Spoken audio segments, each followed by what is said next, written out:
Bismillahirrahmanirrahim. Assalamualaikum warahmatullahi wabarakatuh.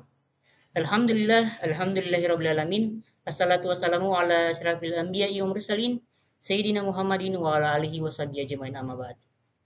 Sebelumnya, perkenalkan nama saya Muhammad Rasulail dengan NIM 202302010138. Pada kesempatan kali ini, saya akan menjelaskan dan memaparkan kepada teman-teman semua tentang topik saya terkait kriteria keadilan dalam fikih dan siasa.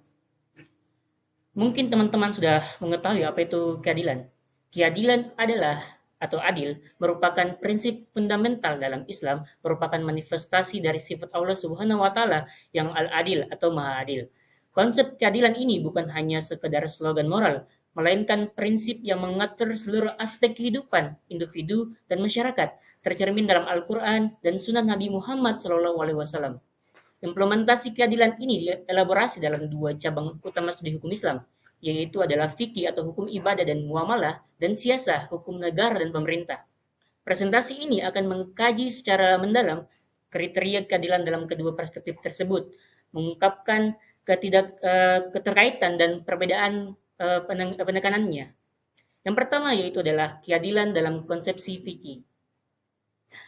Fikih sebagai hukum Islam yang mengatur hubungan individu dengan Tuhan dan sesama manusia, menekankan keadilan dalam berbagai aspek kehidupan.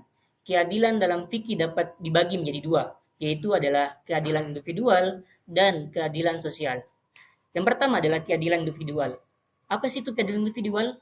Keadilan individual berfokus pada hak dan kewajiban individu dalam berbagai transaksi dan interaksi sosial.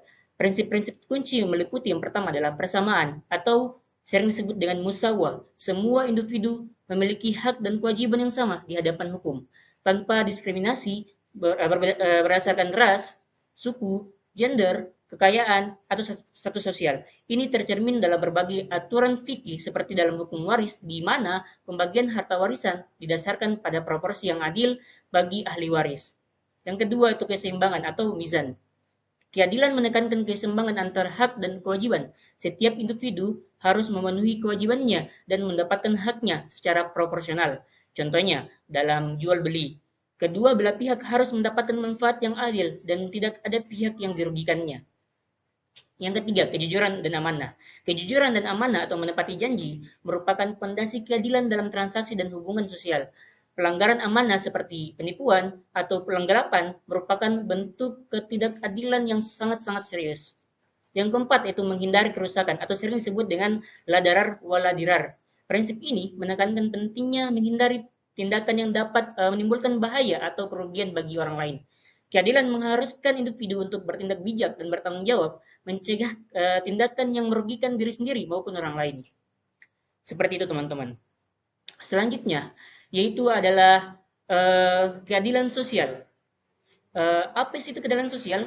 Keadilan sosial dalam fikih meliputi upaya-upaya untuk menciptakan masyarakat yang adil dan sejahtera dengan memperhatikan kebutuhan dan hak semua anggota masyarakat. Nah, keadilan ini mencakup yang pertama adalah distribusi kekayaan yang adil. Maksud dari distribusi kekayaan yang adil ini adalah Islam menekankan pentingnya zakat dan sedekah sebagai mekanisme redistribusi kekayaan untuk mengurangi kesenjangan ekonomi dan membantu kaum miskin dan lemah. Yang kedua yaitu perlindungan kaum lemah.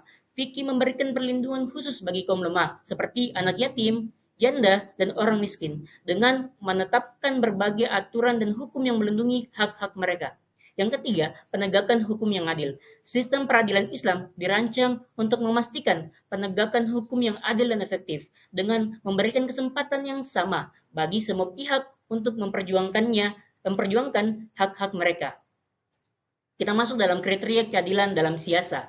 Nah, apa itu siasa? Siasa sebagai hukum negara dan pemerintah menekankan keadilan dalam konteks pengaturan masyarakat dan negara secara makro. Nah, kriteria keadilan dalam siasa itu meliputi yang pertama adalah kepemimpinan yang adil. Maksud dari kepemimpinan yang adil ini adalah pemimpin negara harus adil dan bijaksana dalam menjalankan pemerintahan, menegakkan hukum, melindungi hak-hak rakyat, dan tidak seperti korupsi, nepotisme, dan penyalahgunaan kekuasaan merupakan pelanggaran serius terhadap keadilan.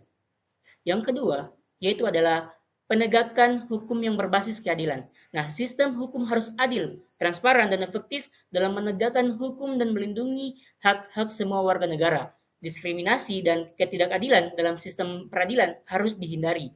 Proses peradilan harus memberikan kesempatan yang sama bagi semua pihak untuk didengar dan diperlakukan secara adil. Yang ketiga, yaitu adalah kebijakan publik yang adil.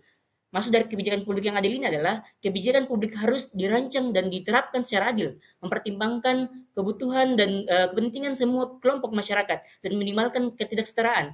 Partisipasi masyarakat dalam proses pengambilan keputusan sangat penting untuk memastikan keadilan dalam kebijakan publik itu terpenuhi. Yang keempat itu distribusi sumber daya negara yang adil. Sumber daya negara harus didistribusikan secara adil dan merata untuk memastikan kesejahteraan semua warga negara dan mencegah kesenjangan yang ekstrim. Hal ini meliputi pengelolaan keuangan negara yang transparan dan akuntabel, serta kebijakan yang mendukung pemerataan pembangunan. Yang kelima, yaitu adalah perlindungan hak asasi manusia. Siasa menekankan pentingnya perlindungan hak asasi manusia, termasuk hak atas kehidupan, kebebasan, keadilan, dan keamanan. Negara berkewajiban untuk melindungi hak-hak tersebut dan mencegah perlanggaran hak asasi manusia atau HAM.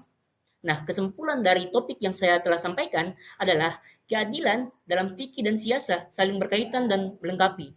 Fikih menyediakan kerangka moral dan etika untuk keadilan individual dan sosial. Sementara siasa menerapkan prinsip-prinsip tersebut dalam konteks pengaturan masyarakat dan negara.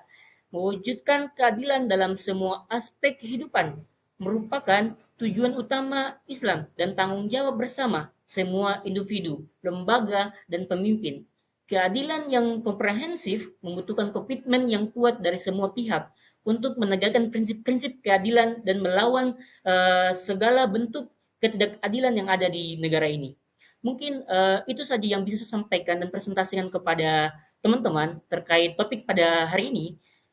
Dengan itu saya akhiri dengan ucapan billahi taufiq wal hidayah. Wassalamualaikum warahmatullahi wabarakatuh.